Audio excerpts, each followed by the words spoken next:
So I don't really know if you know this, but Procreate has always been something that I was pretty fond of. It's like the favorite application that I go to whenever I'm feeling like I want to draw something digitally.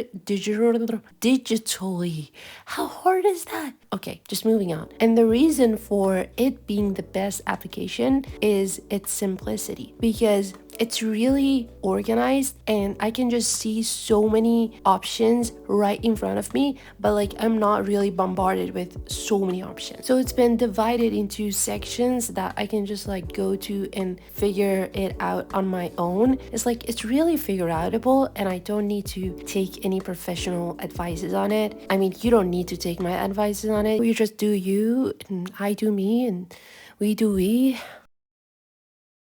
That doesn't work, but yeah, okay. Moving on. That's why I highly recommend that you use this application if you're a beginner. If you're just starting out, it's gonna be a blast for you, but keep in mind, you might feel like the brushes in this application is a little bit off, you know? Some of it, not all of it.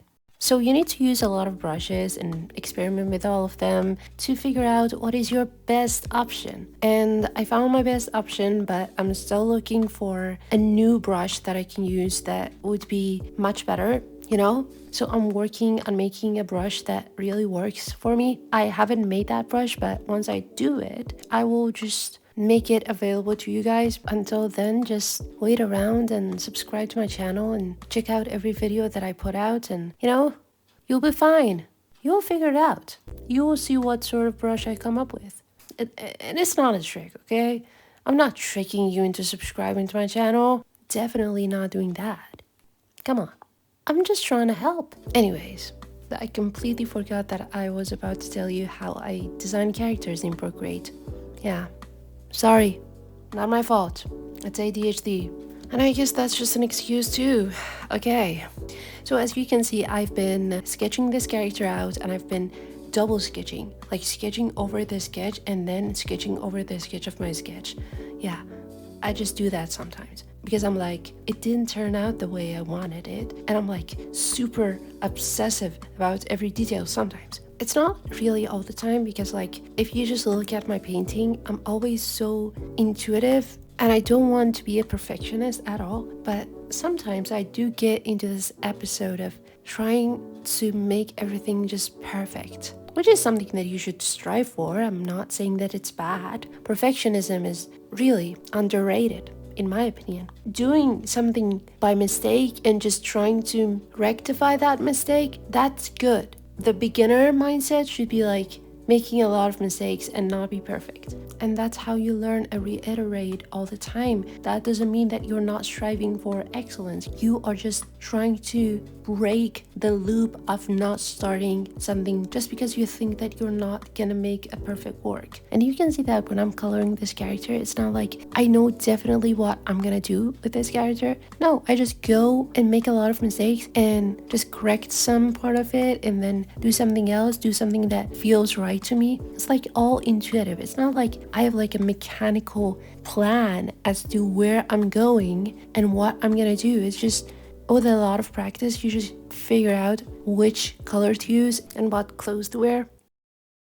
So drawing a character is actually simple. I start with the sketching and then I add the base color, which is something that you should do to make the workflow smoother and much more productive, because like when you do that, you don't have to worry about going over the lines because you've done it once and you clip all the other layers on top of that, so that like you keep all the layers separate and making one mistake cannot affect the other layers, and that's why you do it. And you can watch me trying to pick the right color for the right area of the face.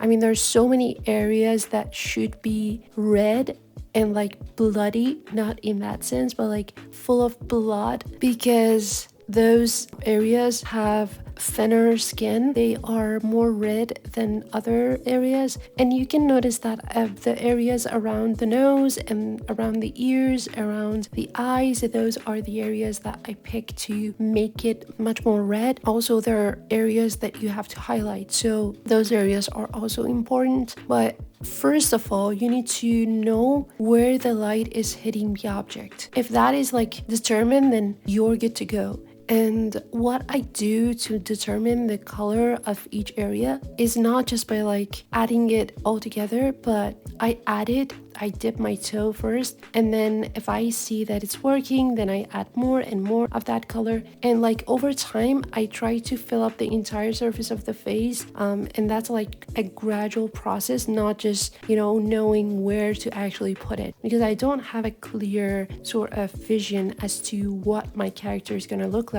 I haven't kind of decided yet, because for me, I don't go into my craft knowing what I'm going to get out of it. That would be so boring to me. It's like the same for my writing. When I'm writing, I'm like, I don't want to know what the plot of the writing is. I don't want to know anything. I want to figure it out. I want to be the reader at the same time. I'm trying to unfold the story and at the same time invent it. And it's like, it's much more natural that way for me. I don't know, like there's so many people that outline their stories and outline their paintings, and they have plans prepared before they even go into the painting itself. It's just like not how I operate. It's really knowing what is suitable to that area of your painting, and just like how do you want to tweak it, how do you want to make it much more unique than all the other, you know, paintings that you've done before, and adding different elements to it is just something that I like to consider in my paintings, because otherwise I'm just gonna get bored. So I have to make it new. I have to make something that is kind of like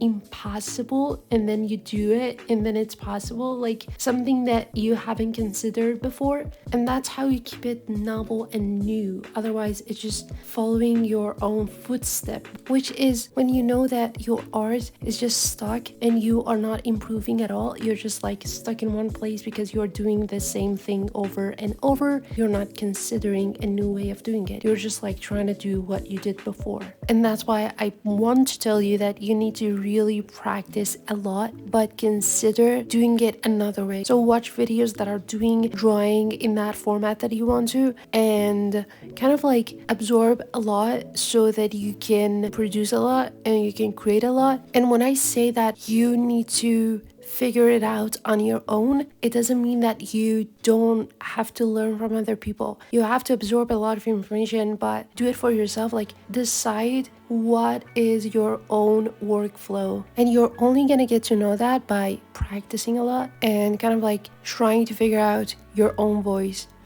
It's kind of like really trying to find your own style, which is so similar to what I am describing here, because like it is also a style, but not just like the style of drawing, but the style of your work. And so that's a huge part of just knowing how to draw characters. Like you might think that I'm just giving you trivial information, but it was actually the biggest challenge for me, because I didn't know where to start and where to finish, and like how to actually go about doing all the processes. Like I don't know. I was like, do I need to be informed about this, or should I just do whatever I want to do, you know? And I'm gonna tell you, be informed in a way, but don't think that you have to follow certain rules, because there are no certain rules. There's just rules that people have created. By people, I mean artists, you know? And so you do you, I do me, we do we. I'm sorry. It's not even a joke. I don't know why I repeat it. It's okay. I forgive myself. And I hope that you do too. But you do you. All right. Oh my God. Gosh, I'm just a mess.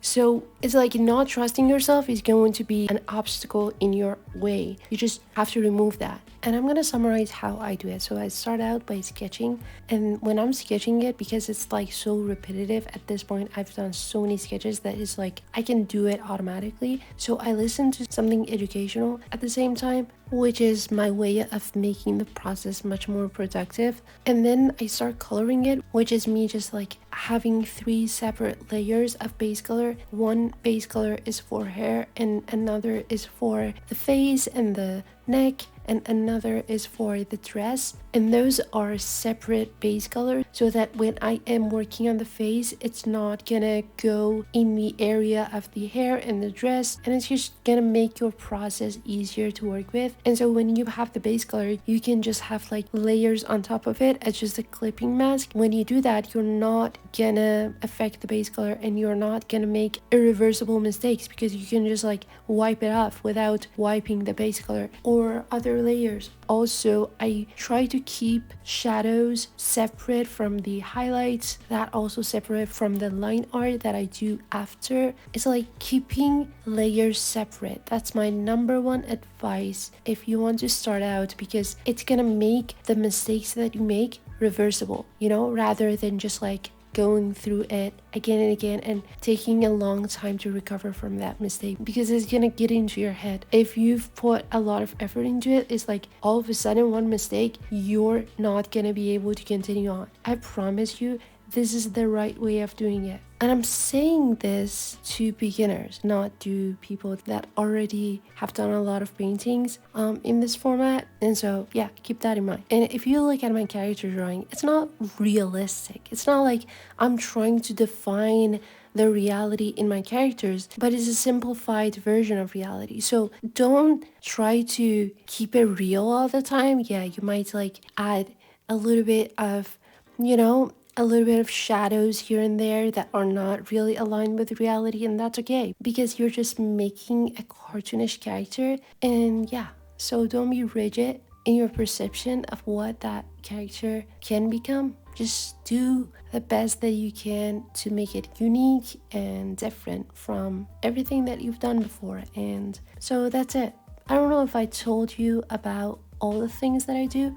I am definitely going to make a video about everything in detail. I will try my best to explain everything around the character design, like the skin and the face and, you know, all parts of the face, like the eyes and the nose, how to come up with the style and the shape of the facial features. And tell me in the comment section below if I should make that video or not, because I'm not sure. It all depends on you guys. Thank you so much for watching. I hope that I can see you in the next video. Have a nice day, more than a nice day, a fabulous day. Thank you.